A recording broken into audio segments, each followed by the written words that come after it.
Bonjour à tous, c'est Alex et bienvenue dans un nouvel épisode où on construit de A à Z le site d'Odyssea sur Webflow. Aujourd'hui, on va s'attaquer à un petit détail qui est quand même important, c'est sur le carrousel. En fait, on va ajouter un petit curseur qui invite les gens à drag le carrousel. C'est un élément du X et du Y assez important pour inviter les gens à déplacer ce slider. Parce que nous, on est tous les jours sur Internet, on comprend ces logiques de drag et de slider, etc. Mais il faut imaginer que certaines personnes du public cible de Odyssea, par exemple, qui peuvent être des personnes plus âgées, ne comprennent pas encore ces systèmes de slider. Donc on va les inviter en créant un petit curseur à slider et du coup à comprendre ce petit slider qu'on a créé avec Armand. Donc sans plus attendre, on passe à la création de ce curseur. Ok, donc là ce que je voudrais faire, c'est qu'en fait quand on passe en hover sur notre carrousel, que le curseur change pour faire apparaître le glisser-cliquer, pour aider les utilisateurs à comprendre qu'il faut glisser ou cliquer sur l'épisode. Parce que c'est un truc, c'est pas natif pour certains utilisateurs, donc si c'est pas natif, au moins il faut les aider à comprendre le système. Donc pour ça, on va créer une nouvelle animation. Donc on va déjà préparer ça. Donc je prends une div. Je vais l'appeler cursor wrapper. Okay. Cursor wrapper. Je vais mettre cet élément fixe et en full width.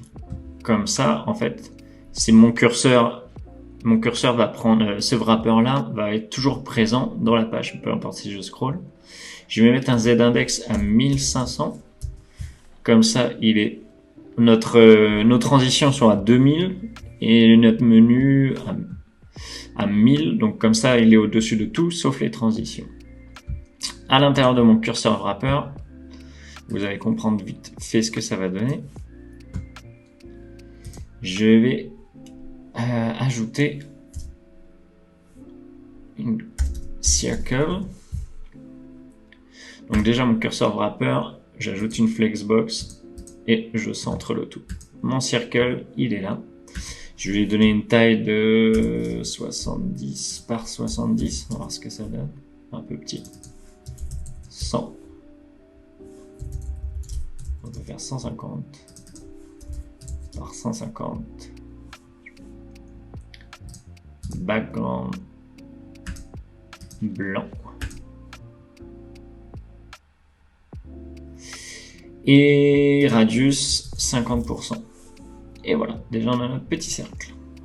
À l'intérieur de notre petit cercle, donc on va faire une flexbox centrée. Et je vais mettre à l'intérieur mon wrapper content cursor. Et à l'intérieur de mon wrapper, je vais insérer un petit heading. Voilà.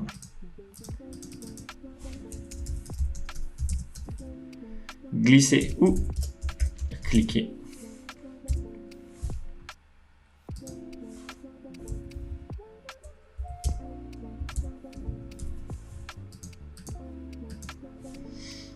Mais là, du coup, j'aimerais bien modifier l'espacement. Et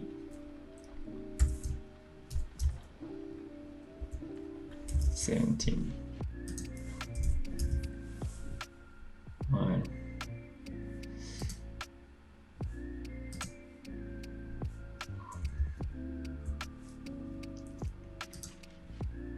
Centré aussi, ça peut être pas mal. Ok, maintenant je vais ajouter mes deux petites flèches.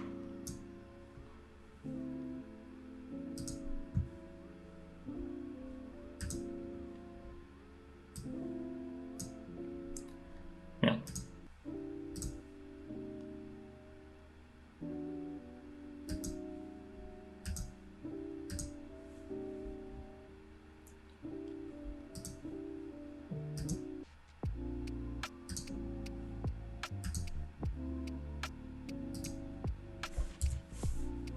Ok.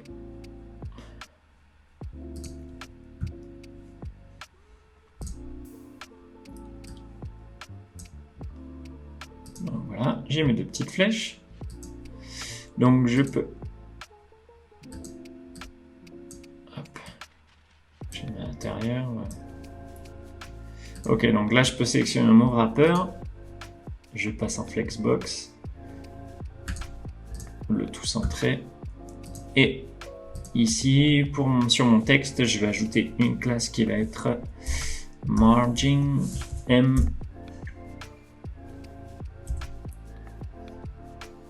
left and right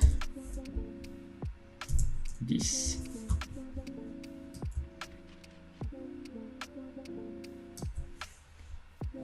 On peut faire 15. Voilà. Ok, super. Donc là, notre bouton est fait. Parfait. Ce qu'on va faire maintenant, c'est le désactiver. Non, déjà, on va faire l'animation.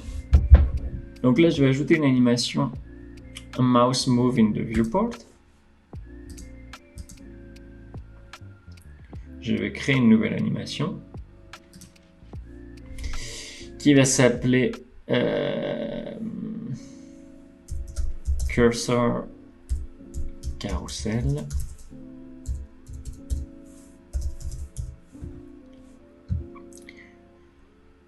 Donc là, sur l'axe X, je vais lui dire, je vais ajouter une animation de mouvement sur mon cercle, pardon. Je change la target. Donc ici, je vais lui dire en X que tu vas en moins 50 V-width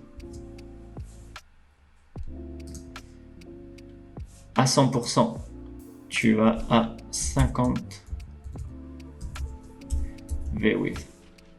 Comme ça, on peut déjà voir que notre curseur suit sur l'axe X.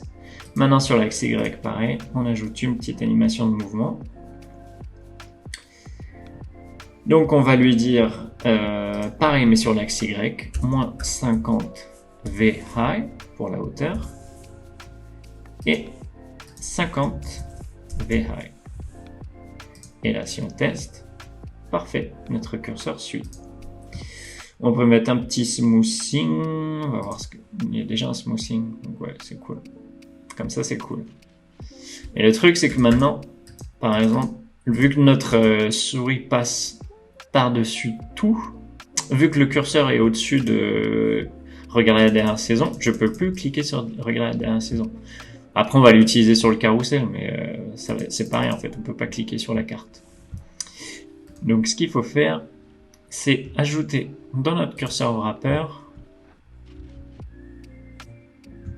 un petit embed en disant curseur wrapper, qui est notre classe, pointer event none. Donc ça veut dire que il y a aucune, il n'est pas cliquable en fait. C'est comme s'il était invisible. Il est visible mais invisible. Donc je sauvegarde. Et là on peut voir que je peux cliquer sur les éléments.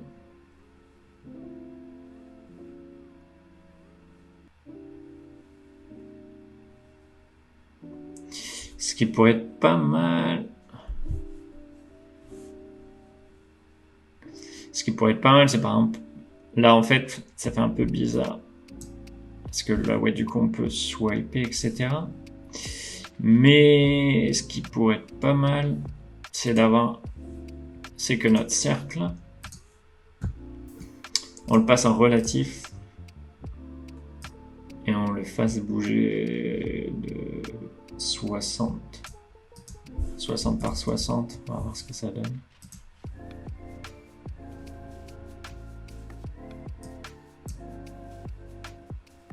Ouais, c'est pas mal. C'est pas mal du tout, ouais.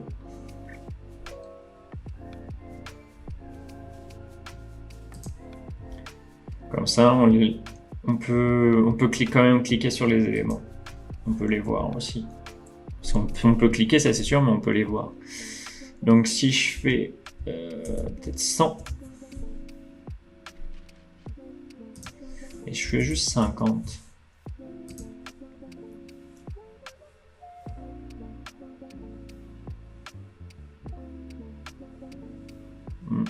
Ouais, c'est pas mal. C'est pas mal. Si, ouais, dans notre cas, parce que le truc, c'est que avec le carrousel qu'on a fait, la carte n'est pas cliquable, juste le bouton découvrir. Donc, c'est important d'avoir le bouton découvrir. Donc, ouais, on va laisser comme ça. On va laisser comme ça. C'est pas mal. Et ce qu'on va faire maintenant, c'est de faire une anime sur notre curseur, sur le carrousel. Pour faire apparaître le curseur juste au moment du carrousel. Donc, je prends mon wrapper card épisode, j'ajoute une animation mouse over sur la classe wrapper card épisode. Je commence mon animation, je crée une nouvelle animation que je vais appeler over cursor carousel in. Donc ce que je vais faire, c'est déjà mon curseur wrapper.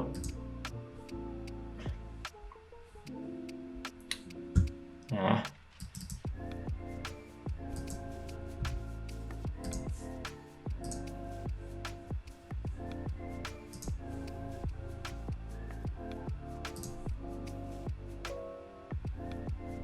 Ok. Je sais pas pourquoi il me quitte à chaque fois. Ça c'est relou. C'est parce que c'est un symbole. Du coup, ce que je vais faire, c'est que je vais aller ici. Je clique sur Hide and Show et je change la target. Donc à la base, mon curseur wrapper, je veux pas qu'on le voit. Quand on passe en over, première chose à faire, c'est le faire apparaître. Là, le statut d'origine, donc c'est caché. Tout d'abord, tu me l'apparais, et après,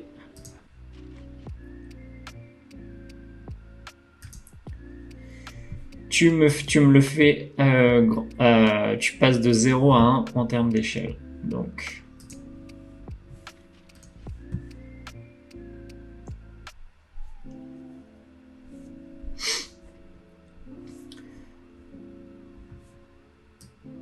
à l'origine, il est à 0. Hop. Et après, il passe à 1.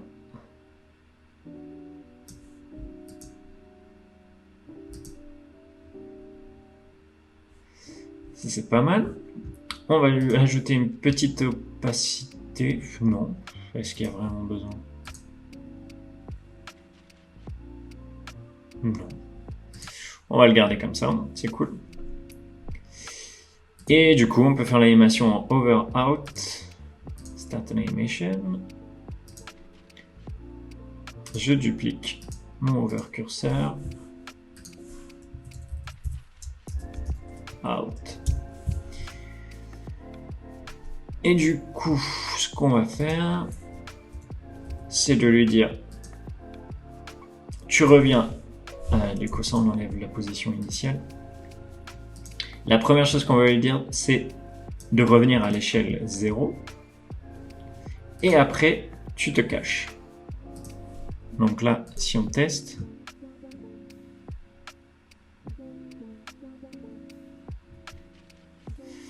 c'est un peu bizarre. Je pense qu'il serait pas mal, c'est peut-être juste jouer avec de l'opacité. On va juste jouer avec de l'opacité. Hop, mon curseur wrapper, je vais ajouter de l'opacité ici. Hop. Je vais enlever le scale, opacité 0. Je duplique. Je mets à 100%. Petite anime is in out. Ouais, ça fait l'affaire. Et là, mon carousel out, du coup, je remplace. Je mets opacité. Ah, ok. Opacité 0. Et là, voyons voir. Ouais. Ça manque d'une petite échelle quand même. Un petit scale. Voyons voir si on peut se faire un petit scale quand même. Mais un léger.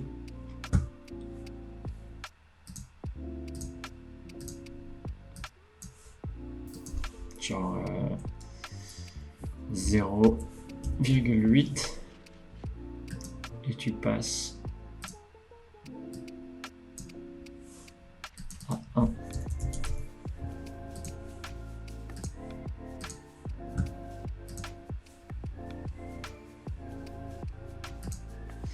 Ok, ça c'est pas super bien vu.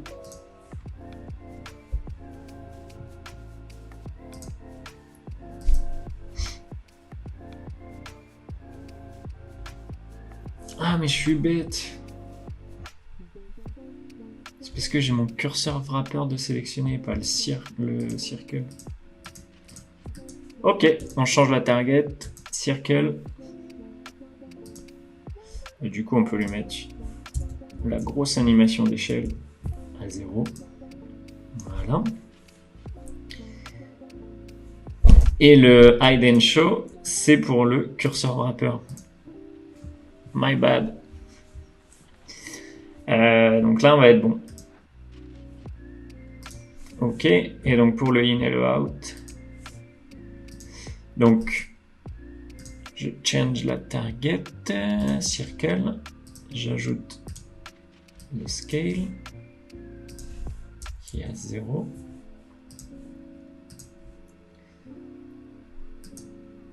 Non, sur le circle. Je sauvegarde. Voilà.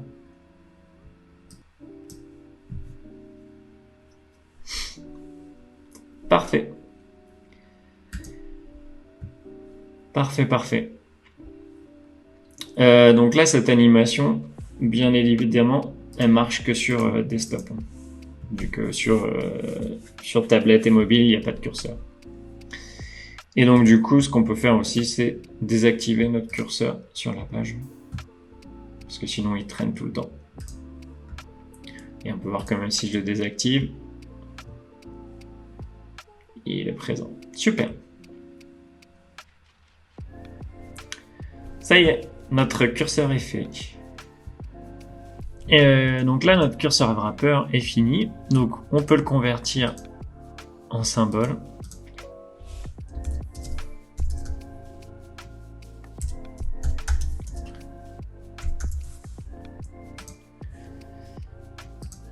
Parfait. Et comme ça, on peut l'ajouter sur toutes les pages. Donc là, j'ajoute mon carrousel. Je le mets en haut. Moi, j'aime bien mettre ces éléments-là en haut. Et bien évidemment, on ajoute le carrousel. Donc, on ajoute une animation mouse move in a viewport, play animation, juste sur desktop, et je sélectionne le curseur carrousel. Et je fais ça sur toutes les pages. Sur toutes les pages où il y a le carrousel, bien évidemment. Encore merci d'avoir regardé l'épisode. N'hésitez pas à le partager autour de vous si ça vous a plu. N'hésitez pas à partager, à liker pour supporter le projet. N'hésitez pas à me partager, m'envoyer ou me taguer sur Instagram sur l'état d'avancement de votre projet Odyssea. Enfin, votre projet Odyssea, je suppose que vous ne l'avez pas appelé Odyssea, mais sur le site que vous êtes en train de recréer sur la base d'Odyssea. Donc n'hésitez pas à me partager ça, je suis vraiment content de voir un peu l'évolution de vos sites. En attendant, je vous dis encore merci et je vous dis à très vite pour un nouvel épisode. Ciao!